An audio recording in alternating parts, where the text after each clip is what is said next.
Fortunate this morning to welcome Mrs. Anita Nagel-Weisbord as our guest speaker at our program this morning. Mrs. Weisbord was born in Vienna, Austria, and was sent on the Kindertransport to London, England during the German Anschluss.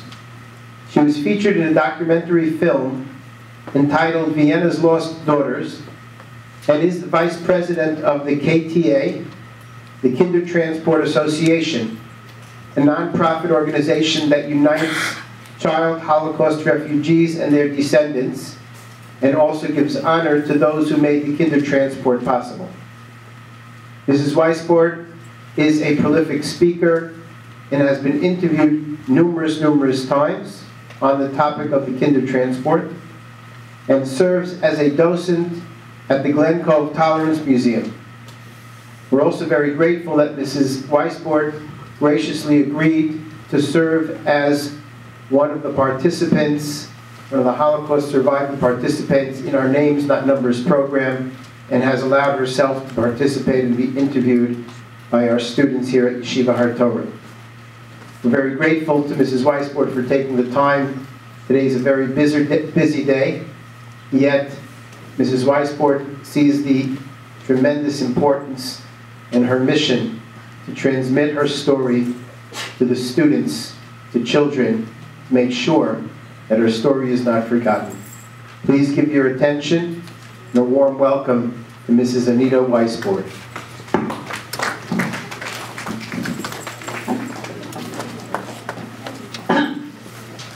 Good afternoon. I'm going to ask you to do something which might be very difficult for you to do. Try to look at me if I was your age. I was about your age when it happened. I was born in Vienna, Austria. I was the youngest of three. I had a wonderful childhood. You want to show the picture of my family? Sure.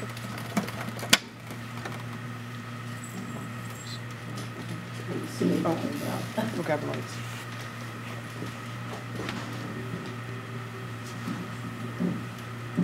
Me on the left, my sister, my brother, and my parents. The picture? I had a wonderful childhood. I had everything a child needs. Loving parents, a lot of uncles and aunts, cousins, and a lot of friends. Went on vacation. Vienna is a beautiful city, and we had a real wonderful life. Until the day Hitler marched into Austria. It was March the 13th, 1938. Well, the Austrians claimed that they were the victims. Let me tell you, there were no victims. They welcomed Hitler with open arms. They had all the armbands spreading with the swastika. They were marching in the street and they were chanting, Hitler awake, Jude verrecke. That means, Hitler awake, Jews perish. That was the end of my childhood, the way I knew it. Just imagine, overnight, you become a non-person. You have no rights. In Germany, Hitler was already in power for a few years. So every year, another law came out. You can't go to school, you can't go to the university, no movies, no theater, no park, no public places. In Austria, within 24 hours, all those laws were in place. If you left your house, you didn't know if you came back or if you were beaten up on the street.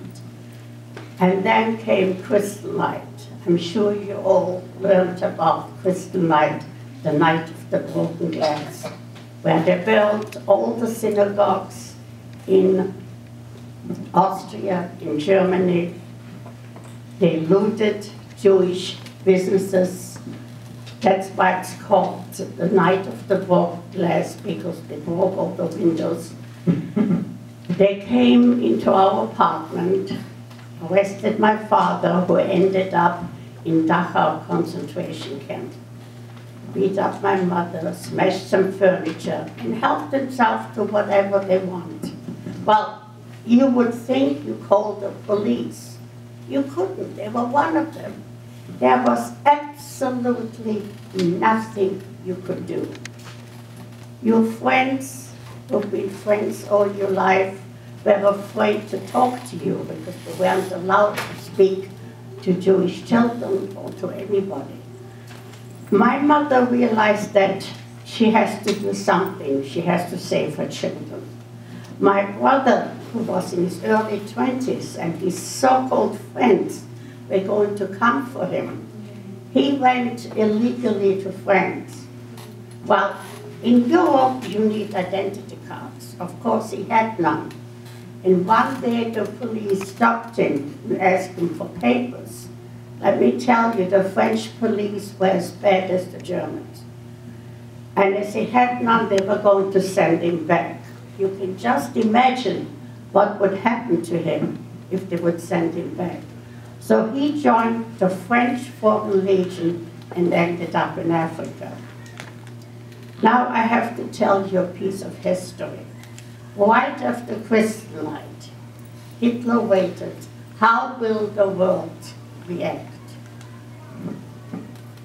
Kristallnacht was really the beginning of the Shoah because the world did not react. That gave Hitler carte blanche to do what he wants to do to the Jews, and he surely did it.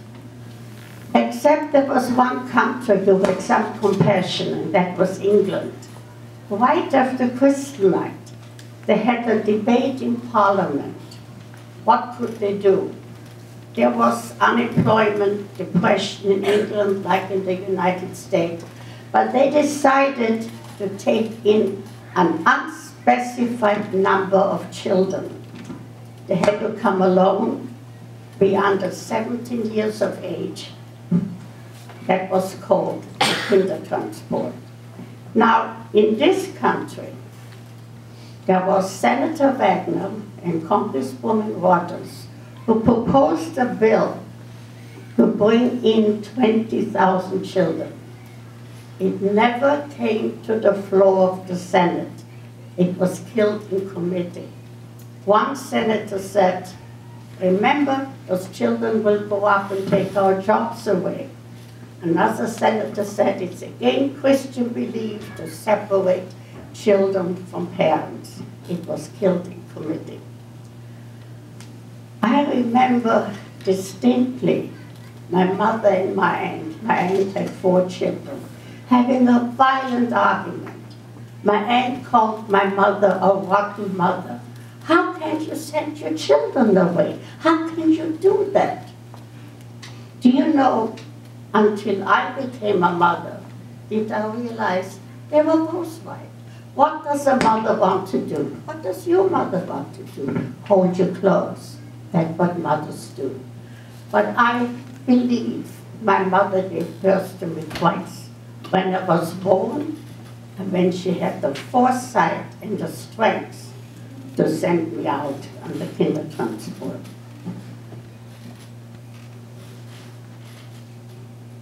Kristallnacht was in November.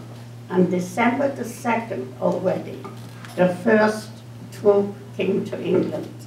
And until the following September, just before war broke out, it was 10 months, 10,000 children were saved. I'd just like you to imagine what it would be like. You have to leave the country you were born, leave your family behind, go to a strange country. You don't know the language.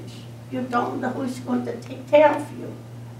Today, with internet and television, you know what happens in the world. But in 1939, we didn't have that. As far as I was concerned, England could have been in outer space. I never met an Englishman. I never knew the language. It was a very scary idea to have to do that. I remember the day I left. It was March the 13th, 1939. I only remember the date because it was the 1-year anniversary of Hitler marching into Austria. We were at the train station, inside the train, the windows tightly closed. I'm inside, my mother is outside. For 4 agonizing hours, the train stood there. I'm inside, my mother outside. I couldn't step away from the window because I was afraid if I step away, I would lose her forever. You know, that's over 70 years ago, and to this day, I cannot stand anybody seeing me off. I don't remember exactly how many children were on the train, but there were little ones, 2-year-old and 3-year-old, who had no idea what happened to them. They just cried for their mothers. And we, all the children, had to take care of them. And if some relative survived and came back to claim the children, they couldn't even remember them because they were too young. When we came to the border of Holland, the Germans came into the train and said, if anybody smuggled anything, back you go. We were very scared. We were only allowed a little suitcase with all personal belongings. They opened up our suitcases and threw everything around, but thank God they didn't find anything. So then we came to Holland and we felt free. There were ladies on the platform that gave us some chocolate and sandwiches. And it was a very funny feeling. We were free, but still worried what happened to our families. Now, I want you to know from those 10,000 children, 90% of all those children never saw their parents again. In England, most of them had wonderful experiences. Some children were exploited, but we were free and always worried what happened to our loved ones we left behind. Now, we're telling you the story of the Holocaust just to show you what hate can lead to. And there's one other story. I only talk to Jewish students because the lady who took me in was a very kind lady, but she didn't only to save my life, she wanted to save my soul, for me to accept Jesus Christ as my Savior. If I would have been younger and not come from a traditional Jewish home, it would have been so easy. A new country, a new language, why not a new religion? But I was old enough, I was 15, I knew who I was, and it made me stronger in my belief. And the message I give you, never, never step away from who you are. Be proud to be a Jew and uphold your religion, whatever happens in your life. As I said, we tell you the story of the Holocaust to show you what we hate to lead to.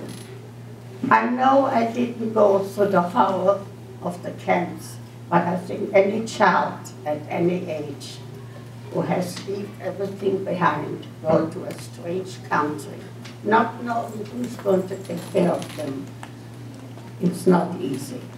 You are the future. It is up to you.